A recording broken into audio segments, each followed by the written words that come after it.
Alrighty guys, so we're going to do a quick drive around here in the Mirage and just kind of show you the lights the best I can. Just kind of show you how everything, works and show you all my different lighting and, light settings and stuff like that. So right now I'm in my driveway with just my regular headlights on. Of course, the tinted windshield makes it look a little different, but those are the regular HIDs from Mitsubishi. And we're just going to do a quick drive around, and we're going to show you, kind of how all the lighting features and, just different zones that I have set up. But right now I'm going to go ahead and switch to the dash camera. That way I'm not holding my phone while I'm driving. So let's go and switch to the dash camera and we'll get right to it. Alrighty guys, so right now we are on my dash camera here. That way I'm not holding my phone while I'm driving. And we're gonna go ahead and get to it. So hopefully you guys can see the regular factory headlights pretty good. Typically the dash camera records a little better at night than my phone does, but this is just a regular night drive. This would be my regular headlights on, like when I'm in the city and stuff. Currently right now I'm in kind of the countryside of where I'm at, so we're gonna kind of go to a darker road, and we'll go ahead and we'll light everything up and kind of to show you some of the different zones, how I have everything set. And rather than just someone adding lights to their vehicle, I decided to kind of take it into consideration, what light would be doing specifically, a certain job, shining in a certain spot. Some of my lights are for flood and some are for distance. And I do a lot of night driving, or at least I was used to before I started my new job. But I've still decided to keep all the lighting on here just because, I like to have it when I need it. And just because I'm like the light specialist, that's kind of what I prioritize and specialize in. So I'm a big light guy around the house. So I obviously just keep them on just for the show.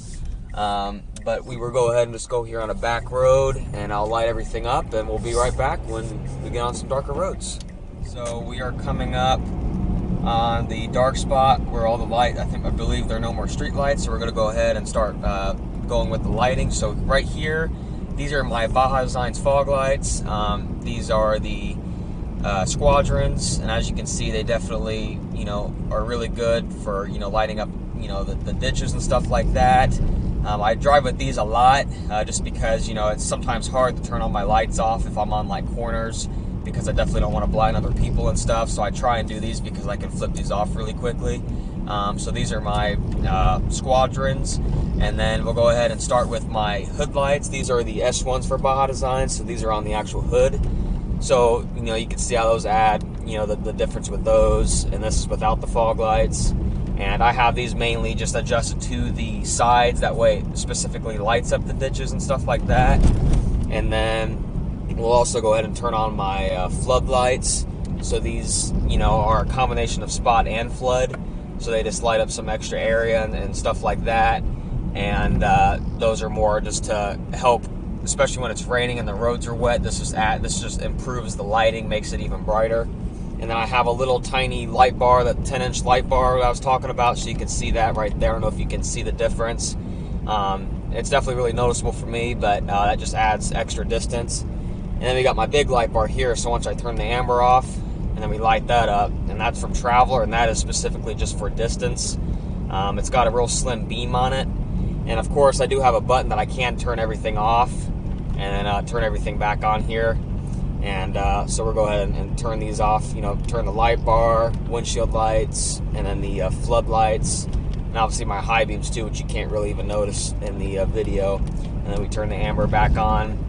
And like I said, most of the time I like to drive with just my fog lights, these squadrons right here, and I like to drive with the windshield lights or the ones that are on my hood, just because, like I said, even though I have that button, I just, don't want someone coming around a curve and me absolutely blinding them with all these lights. So I try to, unless I'm on a real straight road and, I got some distance, I typically drive with everything on. But on a road like this with a lot of curves, I try not to, just because, I don't want someone to pull out or, me just to blind somebody, because I know how that feels. But like I said, that's kind of how I have everything set up.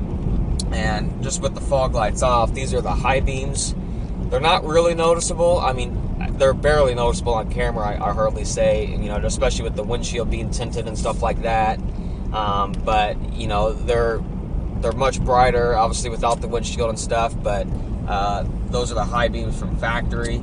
And the bulbs that I have in here, they are actually upgraded also. So the bulbs that came with the factory headlights were like a 4800K like color temperature, and these ones are about a 5 to 5500K, so they're a little more of a white color rather than the yellowish white color. I wanted that even more modern look. So these aren't factory bulbs, but they are from Dire Dynamics. Same brand as my reverse lights that I have in the back. But you know, like I said, I'm gonna go ahead and pull off right here, and we're just gonna light up some of the this field right here and just kind of show you, you know, it lighten up the field here. And I'm gonna go ahead and switch back to my phone view since I will be stopped. So I will see you guys here on the next clip. All right, guys, we're back to the phone view here. So right now we're pointing a field. It might not look like it, so we're pointing a field right here. So we're gonna go ahead and just light everything up here real quickly. Make sure there aren't any cars coming. All right, looks like we're good. So we're gonna go ahead and light everything up. So we'll turn the amber off, and let's go ahead and start. That's the roof light bar, windshield lights, floods, high beams, secondary floods, 10-inch light bar, and then of course the fog lights. So then, as you can see, that's what we're working with here. That's with everything on. As you can see, that light bar has a super slim beam, shines out very far, and we're going to roll that up. But like I said, very, very nice for, you know, long distance drives and things like that, you know, when, you know, you need some good lighting and stuff, you know, especially where we live out here in the country and stuff like that. But that's kind of what's going on with that specifically. And I just wanted to get a good wide open field to show you. I wish my camera recorded a little better and picked up the lighting better, but it is what it is. But guys, I appreciate you watching the video. If you guys have any questions, or, you know, want to know a little more of how I did anything, I have a few other videos on YouTube doing a more in-depth walk around. And I'd appreciate your feedback, and I'd appreciate a like on the video if you enjoyed it. And other than that, I will see you on the next video. And yeah, thanks for watching. We'll go ahead and do a quick horn blow here real quick for you guys. All right, thanks for watching.